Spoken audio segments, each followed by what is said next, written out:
Good morning. నేను Jyotsna. Medchal MLA Mallareddy political episode పై జోరుగా చర్చ జరుగుతోంది. కొంతకాలంగా బీఆర్ఎస్ కార్యక్రమాలకు మల్లారెడ్డి దూరంగా ఉంటున్నారు. 2 రోజుల క్రితం సరూర్ నగర్ స్టేడియంలో బీఆర్ఎస్ ఆధ్వర్యంలో నిర్వహించిన యువ సంగ్రామ సదస్సులోనూ మల్లారెడ్డి కనబడలేదు. అదే రోజు సాయంత్రం ఘట్కేసర్లో సీఎం రేవంత్ రెడ్డి పాల్గొన్న సభా వేదికపై మల్లారెడ్డి ప్రత్యక్షమయ్యారు. ఇదే సభలో సీఎం రేవంత్ రెడ్డి మాజీ సీఎం కేసీఆర్ పై తీవ్ర స్థాయిలో విమర్శలు గుప్పిస్తున్నా స్టేజ్ మీద కూర్చున్న మల్లారెడ్డి మాత్రం సైలెంట్ గా ఉండటం గులాబీ నేతలు కార్యకర్తలు ఆగ్రహంతో ఉన్నారు. మల్లారెడ్డిని పార్టీ నుంచి సస్పెండ్ చేయాలని క్యాడర్ డిమాండ్ చేస్తోంది.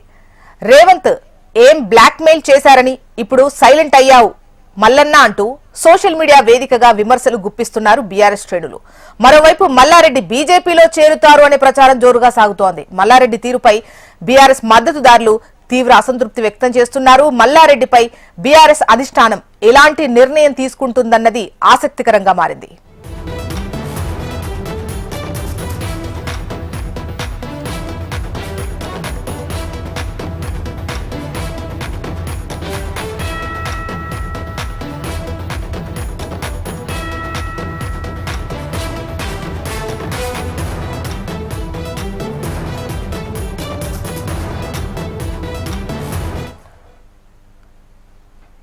Medchal MLA Mallareddy political episode పై జోరుగా చర్చ నడుస్తోంది.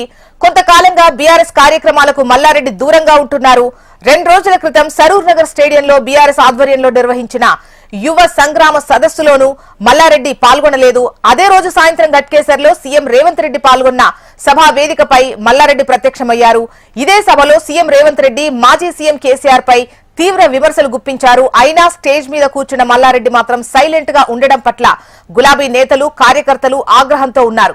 మల్లారెడ్డిని పార్టీ నుంచి సస్పెండ్ చేయాలని క్యాడర్ డిమాండ్ చేస్తోంది.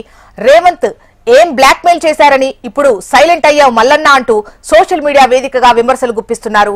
మరోవైపు మల్లారెడ్డి బీజేపీలో చేరుతారనే ప్రచారం జోరుగా సాగుతోంది. మల్లారెడ్డి తీరుపై బీఆర్ఎస్ మద్దతుదారులు తీవ్ర అసంతృప్తి వ్యక్తం చేస్తున్నారు. మల్లారెడ్డిపై బీఆర్ఎస్ అధిష్టానం ఎలాంటి నిర్ణయం తీసుకుంటుందో చూడాలి.